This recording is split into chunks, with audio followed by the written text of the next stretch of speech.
ജന്തുജാലങ്ങളിൽ നിവർന്നു നിൽക്കുന്നതിനായി കഴിവുള്ള ഏകജീവിയായ മനുഷ്യൻ ചെറിയ ചെറിയ അസുഖങ്ങളെ വേണ്ടത്ര കാര്യമായി എടുക്കാറില്ല. പലപ്പോഴും ലാഘവത്തോടെ കാണുന്ന ഇത്തരം അസുഖങ്ങൾ നമ്മുടെ ജീവന് തന്നെ ഭീഷണിയായി മാറുകയും പിന്നീട് മരണത്തിന് കീഴടങ്ങുമെന്നുള്ള വസ്തുത നമ്മൾക്കന്യമല്ല. എന്നാൽ ലാഘവത്തോടെ കാണുന്ന ഇത്തരം അസുഖങ്ങളുടെ ഗണത്തിൽ പെട്ടേക്കാവുന്ന രോഗമാണ് കാലിൽ കാണുന്ന ഞരമ്പ് തടിപ്പ് അഥവാ വെരിക്കോസ് വെയിൻ. ആരംഭത്തിൽ തന്നെ കൃത്യമായ പരിചരണമില്ലെങ്കിൽ ജീവന്റെ നിലനിൽപ്പിന് തന്നെ വെല്ലുവിളിയായി രൂപം കൊള്ളുന്നു. വെരിക്കോസ് വെയിൻ എന്ന രോഗാവസ്ഥ സാധാരണയായി കണ്ടുവരുന്നത് പകൽ ദീർഘസമയം നിന്ന് ജോലി ചെയ്യേണ്ടി വരുന്നവർക്കാണ്.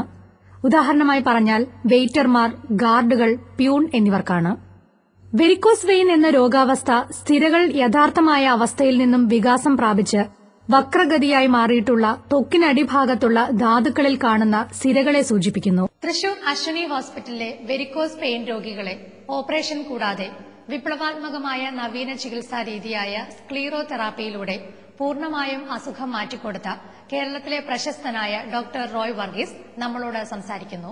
എന്റെ പേര് റോയ് വർഗീസ് എന്നാണ്. ഞാൻ വാസ്കുലർ സർജനാണ്.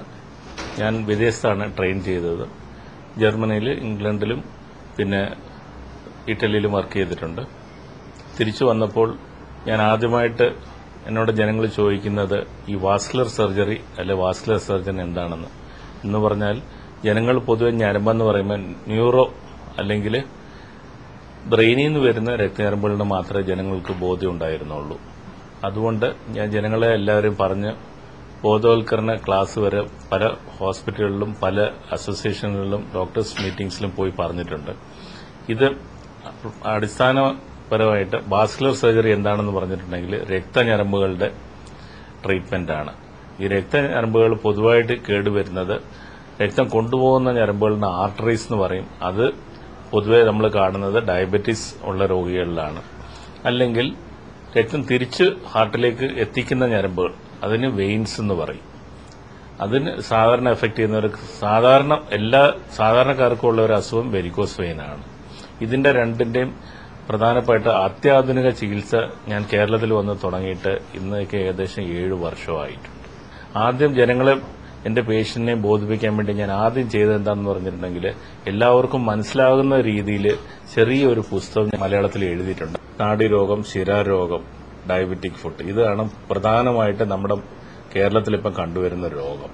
ഇത് മലയാളത്തിൽ കംപ്ലീറ്റ് ആയിട്ട് കൃത്യമായിട്ട് എഴുതിയിട്ടുണ്ട്. അതുകൊണ്ട് രോഗികൾക്ക് എന്നെ കാണുന്നതിന് മുമ്പ് തന്നെ രോഗത്തിന്റെ വിവരം എന്താണെന്ന് ഒന്ന് മനസ്സിലാക്കിയിരിക്കും. ഇത് അമേരിക്കയിലും മറ്റു വിദേശ രാജ്യങ്ങൾക്കുള്ള ഒരു മോഡലാണ്. പ്രാഥമിക ഘട്ടത്തിൽ ഇതിന്റെ കാരണങ്ങൾ ലോലമായ സിരാഭിത്തികൾ മൂലമോ പാരമ്പര്യമോ ആയിരിക്കാം. ദ്വിതീയ ഘട്ടത്തിലാണെങ്കിൽ അമിതവണ്ണം, വാൽവുകൾക്ക് സംഭവിച്ചിരിക്കുന്ന നാശനഷ്ടങ്ങൾ, സിരകളിലെ രക്തസഞ്ചാരത്തിന് സംഭവിച്ചിരിക്കുന്ന തടസ്സങ്ങൾ മൂലം ഹൃദ്രോഗം, ധമനികളും സിരകളും തമ്മിൽ ആൾട്ടീരിയോ വീനസ് ഫിസ്റ്റുല, നൈസർഗികമായി സംഭവിച്ചിരിക്കുന്ന വൈകല്യങ്ങൾ എന്നിങ്ങനെ വിവിധ രോഗാവസ്ഥകളിൽ നിന്നും വെരിക്കോസ് വെയിൻ ഉരുത്തിരിഞ്ഞിരിക്കാം. രക്തഞരമ്പുകളുടെ കേരളത്തിൽ കണ്ടുവരുന്ന രണ്ടാമത്തെ പ്രധാനപ്പെട്ട രോഗം വെരിക്കോസ് വെയിനാണ്.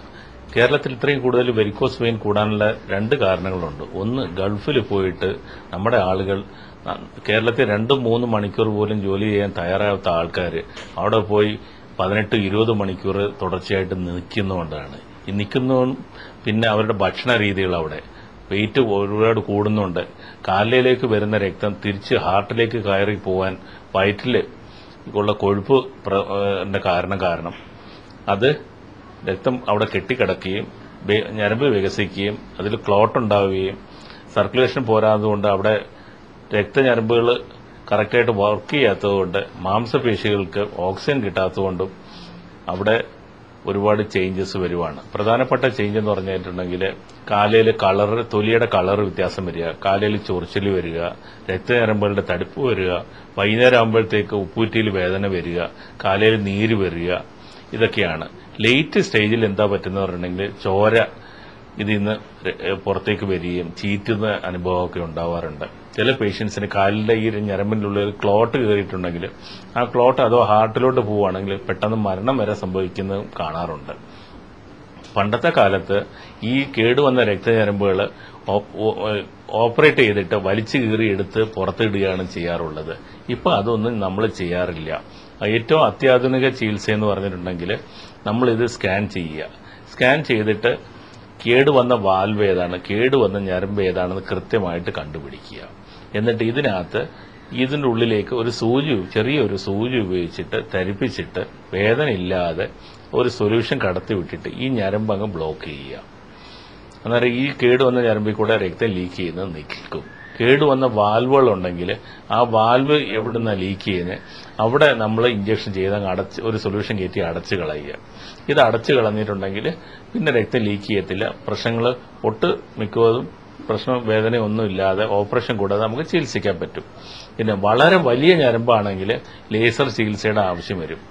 ലേസർ ചികിത്സ എന്ന് പറഞ്ഞാൽ ലേസറിന്റെ ചെറിയ ഒരു കമ്പി രക്തഞരമ്പിന്റെ ഉള്ളിലേക്ക് കടത്തിവിടുകയും ആ ലേസറിന്റെ രശ്മികൾ ഉപയോഗിച്ചിട്ട് ഈ ഞരമ്പ് ചുരുക്കുകയും ചെയ്യാറാണ് നമ്മൾ ചെയ്യാറുള്ളത്. അതും വളരെ അത്യാധുനികമായിട്ടുള്ള ചികിത്സയാണ്. അത് ഇന്ത്യയിലും കേരളത്തിലും പൊതുവെ വന്നിട്ട് 2 വർഷത്തിൽ കൂടുതലായിട്ടില്ല. ഞാൻ വിദേശത്ത് പഠിച്ചിട്ട് വന്നിട്ട് 3 വർഷം ആയിട്ട് ഇത് സക്സസ്ഫുൾ ആയിട്ട് ചികിത്സിക്കാറുണ്ട്. ഏകദേശം 9,000-ൽ കൂടുതൽ ഞരമ്പുകൾ ഓപ്പറേഷൻ കൂടാതെ നമ്മൾ ചികിത്സിച്ചിട്ടുണ്ട്. ഈ ചികിത്സയ്ക്ക് ശേഷം ഏകദേശം നമ്മളൊരു 3 മാസം ഒരു പ്രത്യേകതരം സോക്സ് ഇടേണ്ടി വരും. ഇതിന്റെ സോക്സിന്റെ പേര് കംപ്രഷൻ സ്റ്റോക്കിംഗ് എന്നാണ്.